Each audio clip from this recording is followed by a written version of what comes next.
Salam dostlar, xoş gördük. Kanalıma xoş gəldiniz. Bugün bizim tradinglə bağlı artıq ilk dərsimizdir. Yəni texniki və fundamental analizə keçid edirik. Trading psixologiyası ilə bağlı video çəkmişdim, amma artıq trading playlistimizə də başlayırıq. Trading ümumiyyətlə nədir? Əksəriyyətin düşündüyü kimi qumardımı, yoxsa ciddi bir biznesdirmi? Bunu sizə izah etməyə çalışacağım. Biz burada əslində boş xəyallar, vədlər yox, tamamilə reallığa və riyazi ehtimallara söykənərək real faktlar əsasında danışacağıq.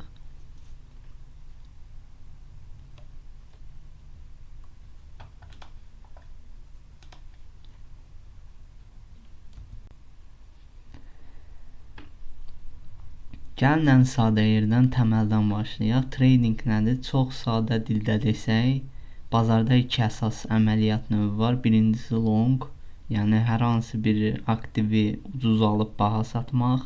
İkincisi isə short, yəni bazarda qiymətlərin düşəcəyini ehtimal edib əvvəlcə baha satıb sonra ucuz qiymətə geri almaq. Sizin qazancınız isə əslində sadəcə bu alış və satış qiymətləri arasındakı fərqdən yaranır. Yəni məntiq bu qədər sadədir.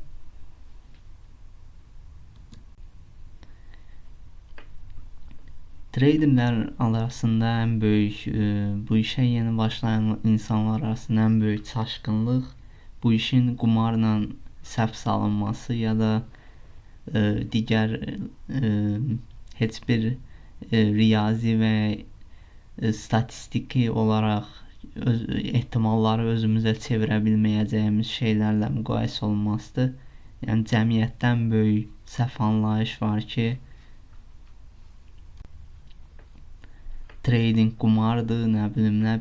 Bəs insanlar niyə belə düşünürlər? Çünki bazara girənlərin çoxu heç bir qayda bilmədən kör-körənə əməliyyat açırlar. Qumar da əslində nədən ibarətdir? Şans, daxili hisslərlə hərəkət eləmək, ümidlə əməliyyata girmək. Ümumiyyətlə qumar saytları necə işləyir? Bəlkə də bu dəfə qazandım məntiqi ilə girirsiniz, amma əsl trading tamam başqadır. Trading dəqiq bir planınız olmalıdır.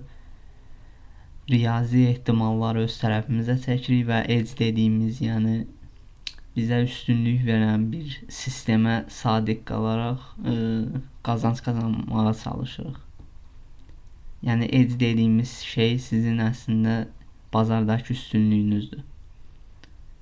Real trading isə şans oyunu deyil, riyazi üstünlük və qabaqcadan planlaşdırılmış riskdir.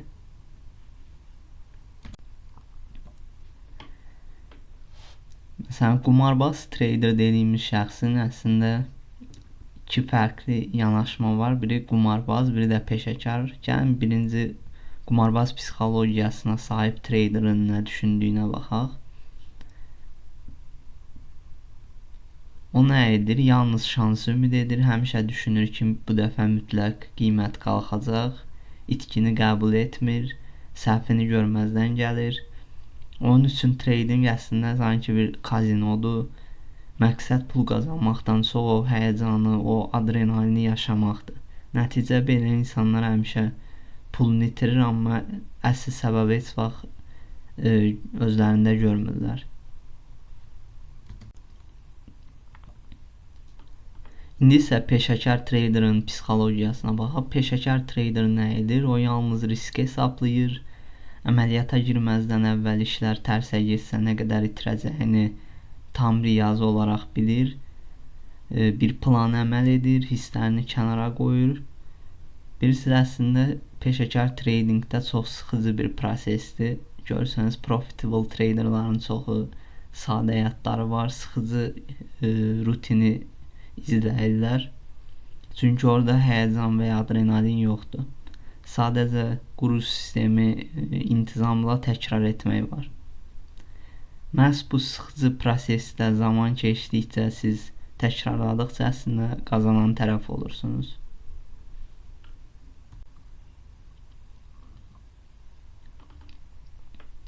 Bayaq edge sözünü işlətdim. Bəs nədir bu edge? Bu sənin əslində riyazi üstünlüyünüzdür. Gəlin kazinonu misal çəkək. Kazino sahibinin pul qazanma səbəbi şans deyil. Onun riyazi olaraq sadəcə 51% üstünlüyün olmasıdır. Sənin də bir sistemin olmalıdır ki, məsələn, sizin də üstünlüyünüz 50%-dən yuxarı olan hissə sizin edginiz adlanır. 1%, 5% və ya 10%. Sizin qazancınız əslində bu edgin tapılmasından asılıdır. Bunun üçün də müxtəlif texniki analiz üsullarından istifadə olunur.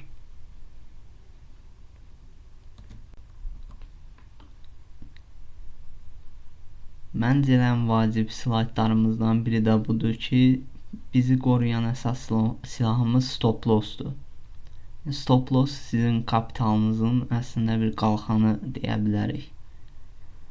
Siz bir əməliyyata girəndə maksimum nə qədər itirə biləcəyinizi əvvəlcədən təyin edirsiniz. Qumarçı traderlar nə edir? Bəlkə vəziyyət düzələr deyə ümid edir, heç bir limit qoymur və sonunda likvidasiya olur, bütün pulunu sıfırlayır. Peşəkar isə mən bu əməliyyatda ancaq kapitalımın məsələn 2%-ni itirə bilərəm deyir və bununla özünü limitləyir. Yəni siz özünüzü riyazi olaraq qorunmuş hesab olunursunuz.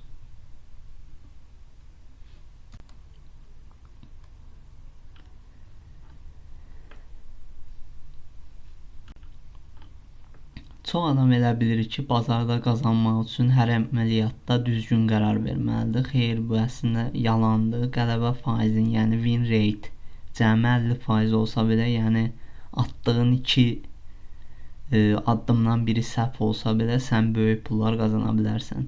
Necə? Yəni risk və mükafat, win rate dediyimiz, daha doğrusu arar dediyimiz nisbət ilə.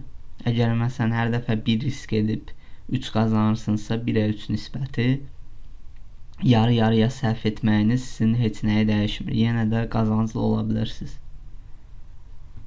Bu sistemi qurduğunuz an trading əslində qumardan çıxıb bir biznesə çevrilir. Təbii ki, birə-bir arar sistemi ilə qazanan traderlar da var, amma bunda siz daha yüksək win rate-ə sahib olmalısınız.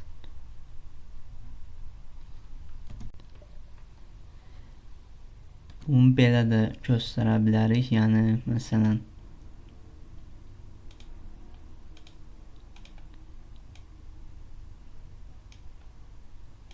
siz buradan əməliyyat açdınız. Stopunuz buradadır. Stop loss. Bura entry səviyyəsi. İndi bu 1R sayılır, düzdür?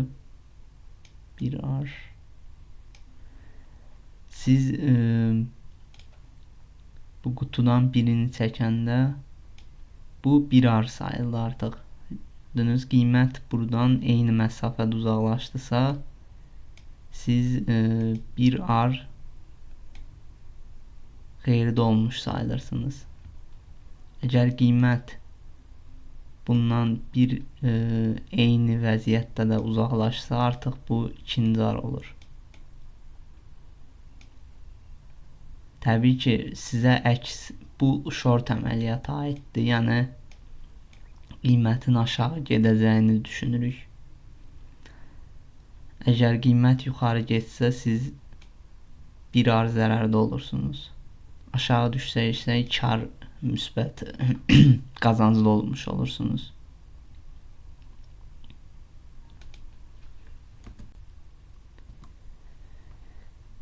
Bəs deyə bilərsiniz ki, əgər hər şey belə sadə riyaziyyatsa, bəs niyə insanların 90% pul itirir? Çünki problem sistemdə deyil əslində, insan psixologiyasında hisslərdədir.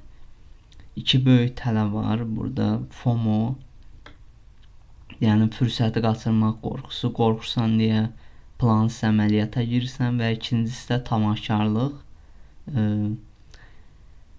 Çünki çox qazanmaq istəyirsiniz, vaxtında bazardan çıxmırsınız və qazancınızı da geri verirsiniz.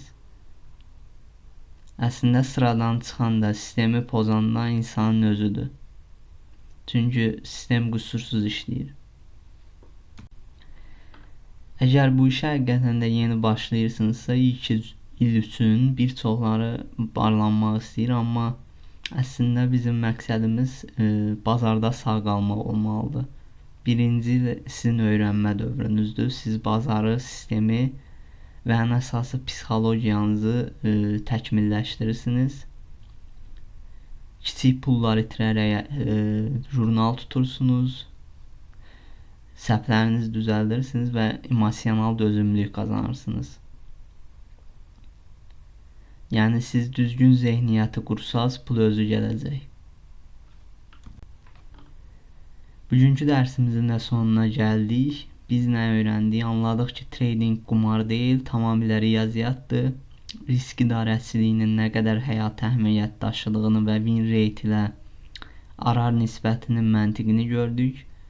Növbəti dərsimizdə isə artıq qrafiklərə başlayacağıq. Dəstək müqavimət səviyyələri, trend xətləri və ondan sonra daha order flow-a qədər iləri səviyyə dərslərimiz olacaq. Tüm konseptləri birləşdirməyə çalışacağam. Çünki mənə görə bütün texniki analiz üsullarının hər birinin öz üstünlüyü var. Həmçinin suallarınız yaranarsa Telegram kanalımızda keçid edib orada müzakirələrə qoşula bilərsiniz. Əgər hansısa bir yeni başlayan şəxs olaraq çətinlik çəksəniz, biz də sizə kömək edərik.